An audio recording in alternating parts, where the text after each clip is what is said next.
Happy Friday, everybody. This is number 2 of the 21st century meditations. I'm going to keep doing this. I think it's fun, for myself at least. And I'm going to jump into these questions. So these questions will be a mixture of looking back at my week in particular and just some kind of broader questions to make me think about good things, basically. And I haven't played with them again. I'm going to just do the same set. I'm going to rethink them maybe after this, but we'll see. Starting from the top, what's the big wins of the past week? I'd say, what are the big wins of the past week? The first, I'd say, is I had a really good workouts. So I got some good training sessions in. I've had the attitude of the gyms are going to be reopening again in a week or two. The 25th it is, we know the date now, but in the UK. But so I was like, I want to just try and punish myself as deeply as possible this week or two to get as much growth as I can so that it's as little as a shock as possible when I go back to the gym and start lifting much heavier things. So that's a big win. Also, I finished up to the point where it's published anyway, this 2 Scoops of Django book, which is really good for learning Django. So I feel like I've got a much better overall structure and understanding of the coding language and how everything fits together. I had a really good call with Harry, who's the new kind of CTO guy that we've got as our consultant for Snowball Creations, and just really speeding up learning so much already. Like, I can tell how much more we've taken from each of the calls we're having with him. So very happy with that decision. I feel like that's such an important question to ask, is how can you speed up your learning in different things? Like, if you just read a book on your own in your room and do no practice, and speak to no one, your learning is going to be very slow. Whereas if you can get feedback and if you can actually practice what you're learning constantly, I think that's one of the main things. That's how you're going to speed it up, and speeding up your learning is like the mecca of life, of success and everything. Like, if you don't learn, you're not going to grow, and you're going to just go further and further backwards, or at least fall behind society altogether. So yeah, that's another win. Another big win is launched or did the first proper episode of the podcast. So the Ambitious Creators podcast, which is on this same YouTube channel. Please do go watch it if you haven't. I did it with Margot, which was really fun. I say like too much in it, which I'm going to say on this, and then people can call me out if you watch this and watch the podcast next time. I'm going to try and stop saying fucking like in between every single word and sentence. Silence is okay. That is an important skill to learn. And I think I've learned that in the past, but then forgotten it again. Like, silence to you, how long is a silence? Feels much longer than it does to someone else. So pausing, allowing silence and thinking about what you're actually saying is something that I need to get better at. I think my dyslexia means that I jump to try and say things before thinking to counter the fact that I take longer to think over things in some way. How did you do against achieving your goals? I did really well, I think. I finished the book. I finished 2 Scoops of Django, which was one of the big ones, which I've done for the last couple of weeks. So it's nice to get that done so I can just focus on coding. I did the, what was the other one? Oh yeah, I did the podcast episode and smashed that really well. Really happy with that. And yeah, the only other one I had was to finish this workstation website. So I'm doing a website with Shopify for a client. And I wanted to get that done, but I've just been waiting on some kind of different things like images and stuff like that, which is fair enough because I'm quite busy with other projects. So that's not going to get completed this week, but it's fine. It's just I've been focusing on other stuff as I go instead. What's the biggest challenges the company faces, and what are possible solutions to that challenge and actions to take? The biggest challenge the company faces, I think, one of the things I'd say is I want to focus on more and more of the services which are just fucking killing it for our clients in very kind of obvious financial ways, like LinkedIn lead generation and Facebook ads. I'm really enjoying those, especially because they're just so obviously really good financially for you. Like, you make tons of leads, they're given straight to you, and you can easily see when they convert and make you money. And the same with Facebook ads, like you literally see the money coming in. So it's like, it takes all of the guesswork out of it, and I don't have to convince people of the long-term value of things and all this, which is valid, but it's hard for people to recognize that, and so they don't give it enough credit, basically. So that's an opportunity rather than it is a challenge. A challenge is still cash flow. We still need more sales, but we are going quite right in the right direction. Got a nice, really big sale for LinkedIn again this week with a really cool company that does amazing video content for positive impact businesses like B Corps and stuff. So they're like perfect company that we love to work with. So I'm really happy about that. And the biggest opportunities currently for the taking. So yeah, I think doing more LinkedIn. I'm working on an idea. I'll tell you in this, and leave comments of what your feedback is.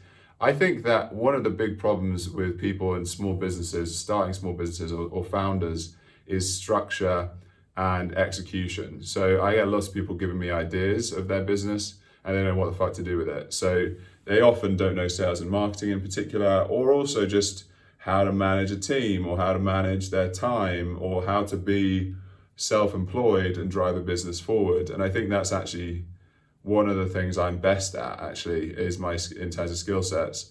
And so I've got this idea for working title, The Founder's Ecosystem. So an ecosystem of tools, a little bit like HubSpot in a kind of way, but a much more modern version, which would include things like CRM systems, so managing your sales flow, but doing that in a way that I think is most optimized, and I think I can do it better, basically, than Pipedrive and Close and Salesforce.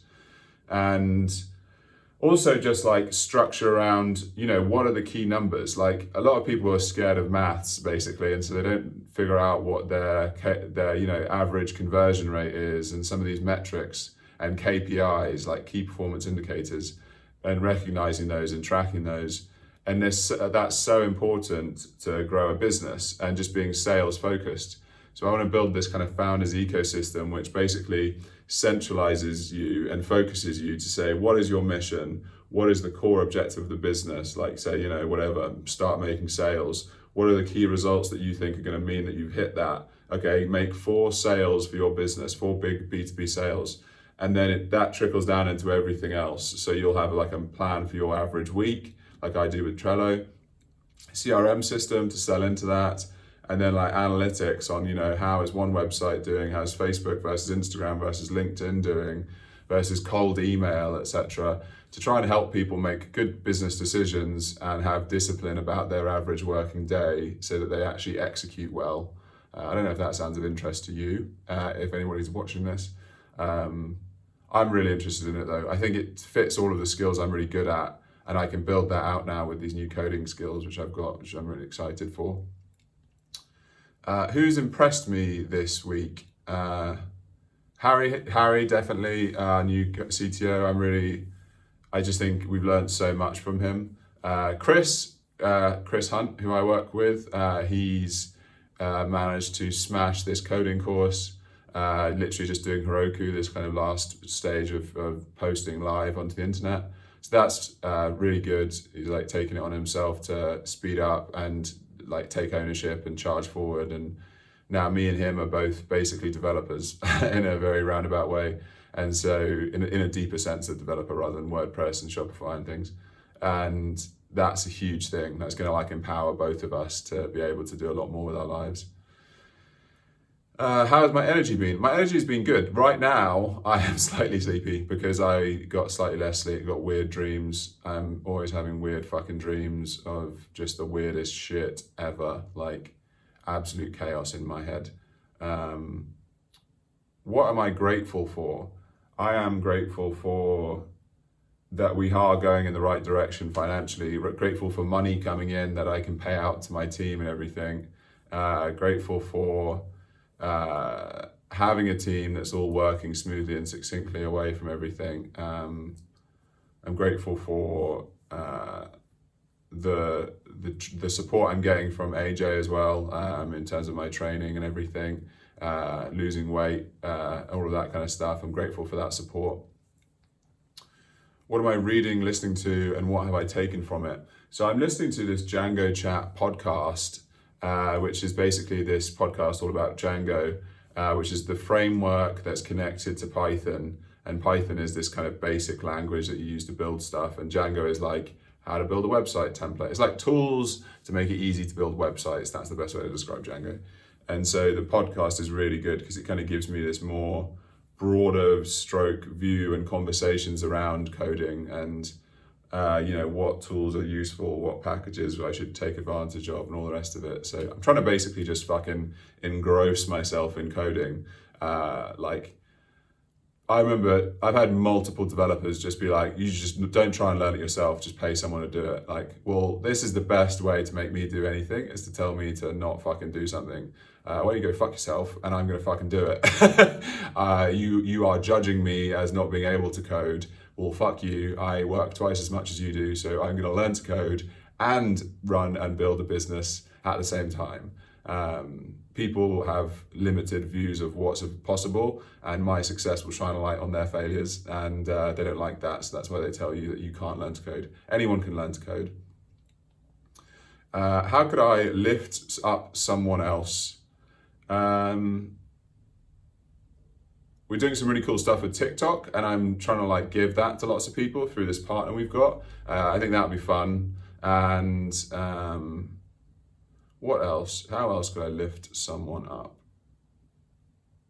I think through my podcast, possibly having people who, not just people who are hugely famous and successful, but also just people who are very interesting but don't have any attention on them and deserve it. I think that's a nice way to try and do it. I don't have enough clout yet probably to be that helpful for them, but even just being on a podcast probably has some kind of value, I guess, that they can tell their story and have 2 or 3 people see it. How can I do more of what I love? I think I've been reading this book a lot, this Django Chat one, and that's, not Django Chat, 2 Scoops of Django, and now that's done, I'm really excited. I had a date tomorrow, but that's now not happening, so I'm now instead going to be coding, and I'm genuinely really excited to be spending a day of coding, and the rest of today probably, because I've got to this point where I'm good enough now and I can use these sick designs from our designer friend Jamie and then post them up. And our website is going to look so good, and I'm excited to deliver on that. So I think I'm actually moving towards that already. That's what I love right now, is coding and learning and improving and developing. And improving the business. I love improving my business. I'm addicted to making my business better. What's one big lesson you've learned from this past week?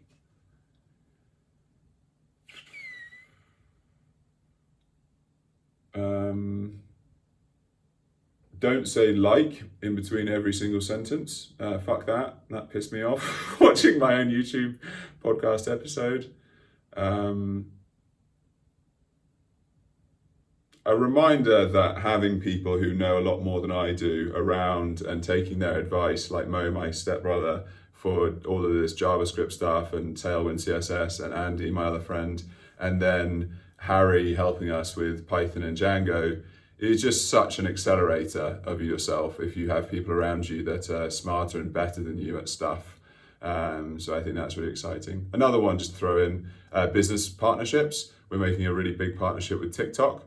And we're about to launch subscriptions for that, so I'm really excited for that, and I think it's going to be massive for us. So partnerships with other really effective businesses is a really big opportunity, which I've not done enough of recently, I think. Yeah. Cool, that's it. 14 minutes, a few minutes less, 4 minutes less, I think, than last time. Anyway, hope you enjoyed it. Please do comment and let me know, or hit the like if you have, because otherwise I feel like I am 100% talking to myself. And while this is the point of it, I like the idea of having someone listening. Thank you.